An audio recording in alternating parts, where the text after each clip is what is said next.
네, 어제 중동 전쟁으로 고립됐던 우리 대한민국 국민 204명이 정부의 사막의 빛 작전을 통해 보낸 우리 군 수송기로 무사히 귀국했습니다.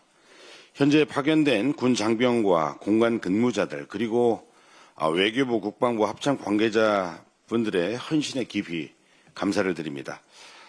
특히 이재명 대통령님의 결단과 범정부 차원의 원팀 협력이 만들어낸 성과입니다. 국가의 가장 중요한 역할은 국민의 생명과 안전을 지켜내는 일입니다.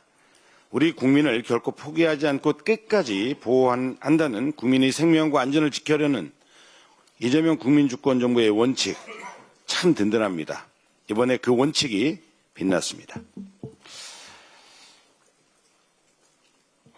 대법원이 지난 대선 당시 이재명 대통령에게 조폭 연루설을 제기했던 장영하 변호사에 대해 징역 1년, 집행유예 2년을 확정했습니다. 장영하의 폭로는 의혹이 아니라 거짓이었고 정치 공세가 아니라 범죄였습니다. 이재명 대통령은 약자와 소외된 자들이 편에 섰다는 이유로 변방의 정치인이었다는 이유로 한 인간이 감당하기 어려운 악의적 공세를 받아야 했습니다. 조폭 연루자라는 근거 없는 주홍글씨는 대선 내내 이재명 후보를 따라다녔습니다. 이 사건은 장영하 한 사람에 대한 단죄로 끝내서는 안 됩니다. 국민의힘은 이 가짜뉴스를 정치적 무기로 삼아 조직적으로 대선판을 흔들었습니다.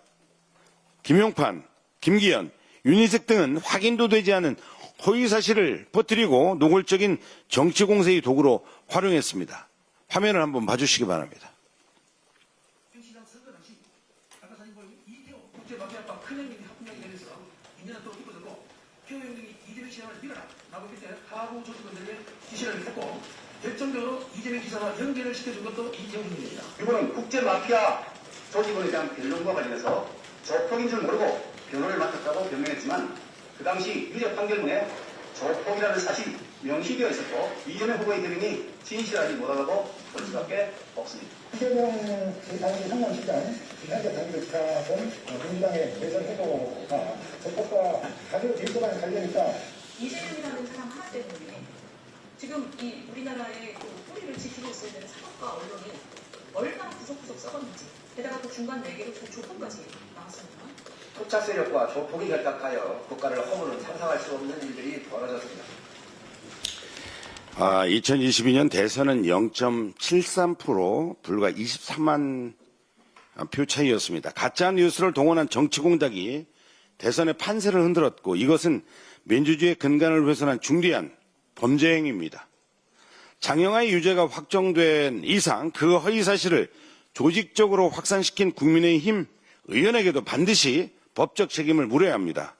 또한 당시 일부 언론은 확인도 없이 가짜 뉴스를 받아쓰고 대서특필하며 반 이재명 여론을 선동했습니다.